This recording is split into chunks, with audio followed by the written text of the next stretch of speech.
Les arts du cirque étaient à la fête hier à Monté. La Fédération suisse des écoles de cirque qui fêtait ses 10 ans d'existence. D'une poignée en 2007, la FSEC a vu le nombre de ses membres passer à 37 aujourd'hui, dont 4 en Valais.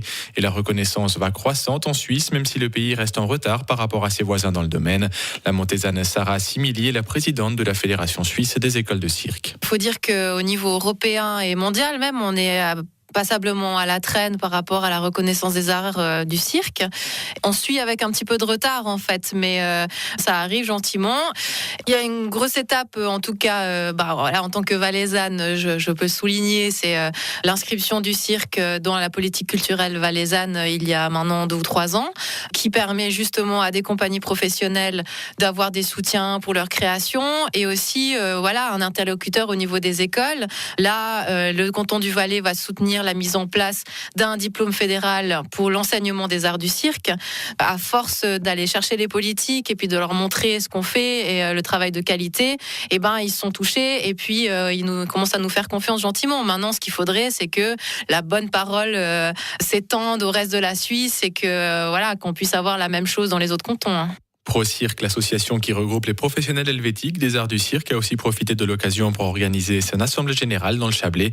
L'occasion de signaler la forte augmentation de ses membres, plus 30% en un an pour atteindre 132 en 2016.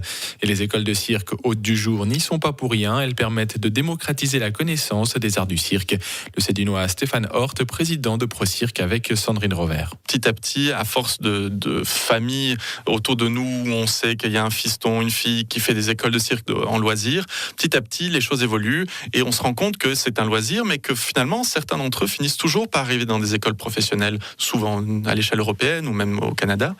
Et donc voilà, on sent qu'il y a de plus en plus de vocations qui se développent et que ça devient un réel métier. Et ça, on le sent aussi réellement qu'il y a de plus en plus de Valaisans et de Suisses qui, après s'être formés, continuent à travailler en tant qu'artistes de cirque professionnels.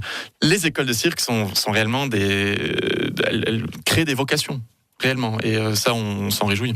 Si la Suisse ne dispose pas aujourd'hui de formation professionnelle pour les circassiens sur le plan national, la fédération travaille avec des partenaires à la création d'un brevet fédéral en pédagogie de la danse, du cirque et du mouvement qui pourrait voir le jour à la rentrée 2018 dans sa phase pilote.